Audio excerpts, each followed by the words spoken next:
Hi guys, it's Kayla again. Just kind of wanted to show you some of my new studying habits and what seems to be effective. First off, I was going to show you my screen on my computer to kind of give you an idea of something that I'm trying that's new, something that I've never seen anybody else do on any other YouTube videos. It's basically group studying, but with Google Docs. So you're going to see here that I have Google Docs open.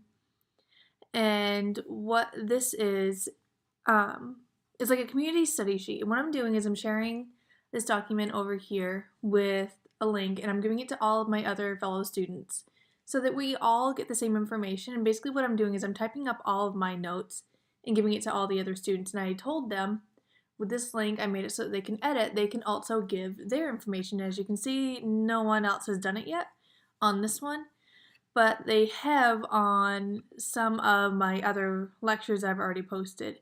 And here I'm just putting like my focus sheet on what I have to focus, discussing things with patients.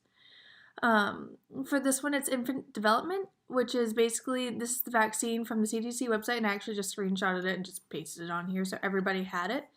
And so what I'm doing is I'm making note cards based on every vaccine and every month. So I have two different ways to learn this this vaccine chart.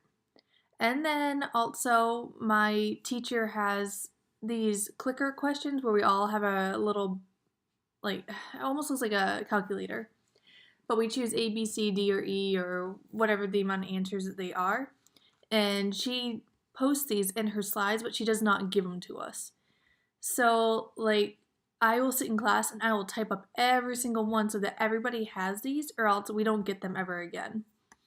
So for like this one, how many teeth would or should the nurse expect of a 10-month-old? And we've been taught in class that for every month the child is born, which is 10, you're going to deduct 6. So the answer would be 4 teeth. Okay? So I mean, that's pretty easy. By what age does the posterior fontanelle close? 8 to 12 weeks, 12 to 14 weeks, 4 to 6 months, 8 to 10 months. The answer is going to be A, which is actually 2 to 3 months. We learned it in months, not weeks. But you should be fully capable of translating months to weeks. Then here's another one. At what age should the nurse expect the infant to begin smiling in response to pleasurable stimuli? A, 1 month, 2 months, 3 months, 4. And the answer is going to be B. So at B, if you smile at a baby, they're going to smile back. They're learning those habits. They're finding out things. If you start tickling them, they may even smile then. And you see some of my questions like this one. She went too quickly for me to write down every little answer. So I wrote down the most important one, which was the correct answer, so that people at least had the correct one. And if other people wrote down the other answers, they could fill it in for me, because you can see I'm missing D as well. But yeah, this is what I'm doing, is I'm writing down all those answers, because if I can go from that and get the rationale of why it's right and why the other answers are wrong, I figure that when I go to do my exams that have questions similar to this, that maybe I can pick up on what the right answer would be as well. And then I also did developments by months. So 2, 3, at 2 months they're going to smile occasionally, coo, has differentiated cry from hungry to pain to needing a diaper changed, and turns head side to side. Other than that, they can't do much more. 3 months, squeals, coos, and babbles, follows objects 180 degrees. They're moving their head side to side looking for that object. They discover their hands is when they're going to start trying to chew on them, because at 4 months, they're going to start teething. So it reaches out for objects, lifts head off of the bed. Usually that's when they're on their forearms and their head goes up, and it can go back down. But here we go again, bears weight on the forearms. Everything goes into the mouth, such as those hands, such as objects they may be able to grasp. And with them being on their forearms, they're also strengthening those arms. So, I mean, that's how I'm doing. And so far I'm up to 8 pages of notes, which is probably a little crazy, but if you look back, it's a lot of charts too. So let me show you, that was infants. So the one that I just did is perfusion with my instructor. So I went through and I wrote down all of my notes, as you can see here. And then after, she gave us this lovely medication therapy for cardiac problems and what exactly they do. So this is all her stuff. So really mine was only 2 pages of stuff, where hers was 8, but most of that is medication-wise. So like for if you have PAD, you're not going to use a cold compress because it causes vasoconstriction. You're already restricting the blood flow with that condition, so this is just making it worse. Output, the amount of blood that is ejected out of the heart. What could decrease it? The nitro, diuretics, and non-epinephrine, oh my lord, I cannot pronounce that, and digoxin. Let's see, and the afterload is controlled by ACE inhibitors. Always do an apical pulse whenever you are assessing a patient. So that's basically a good way to hear the heart because the machines are not always accurate. And then you have the ADH hormones, or anti-P hormones as my teacher likes to say. It basically is keeping water in vascular space. And normal osmolality is 280 to 295. I'm sorry if I am messing up my words. I am not a very good speaker, as you guys see in my other videos. So if you're high, you're dry. If you're low, you're wet. And basically, high, you're dry. Look at how much osmo is in here. So if it's really condensed and the number is high, you're going to be dry. And it's really, really low, you can be wet. There's more fluid to dilate or dilute the osmo.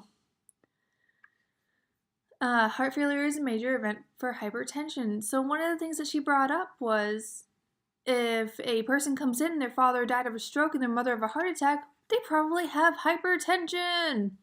And they're probably going to have some kind of heart failure or something heart related, and that will be their death.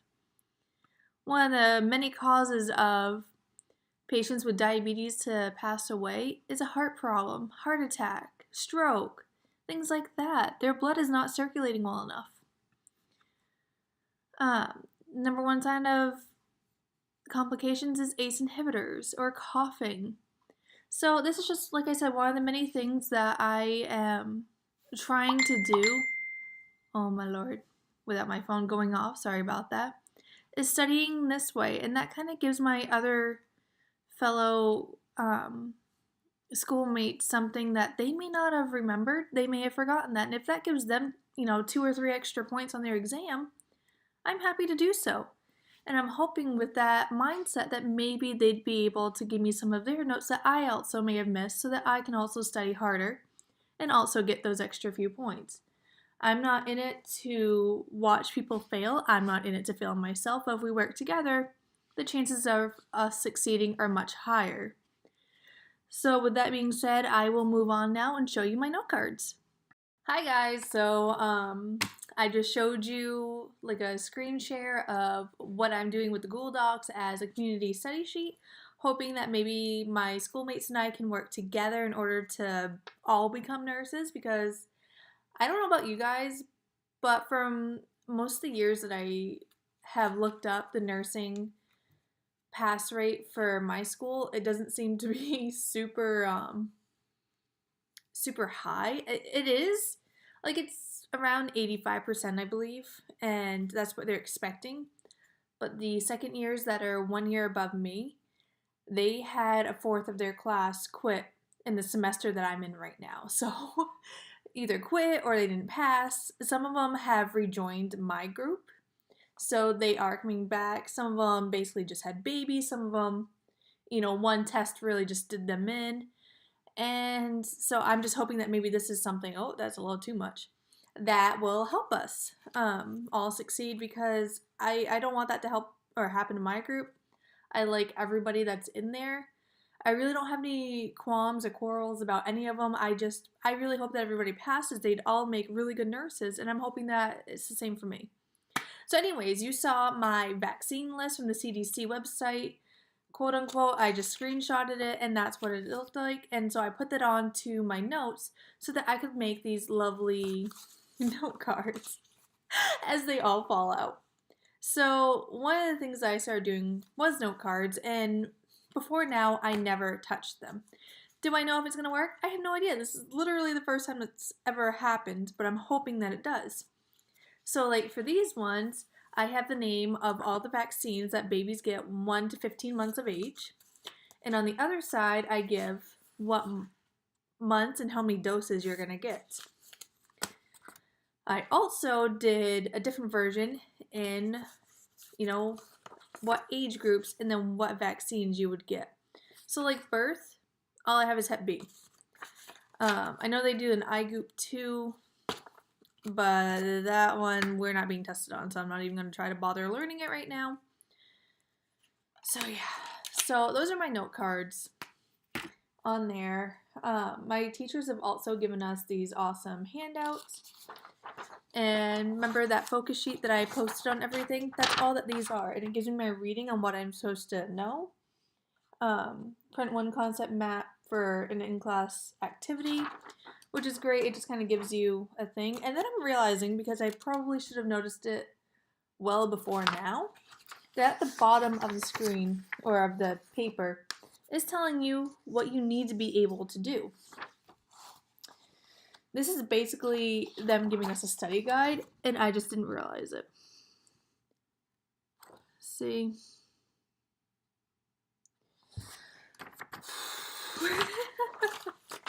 I'm so mad at myself. I could have known this stuff. I could have studied what I needed to know instead of being carried away on little things that never even mattered. Alright. But on the other side, one of my instructors, God love her, she's just amazing. She gave us this little study guide for this exam on what we needed to know.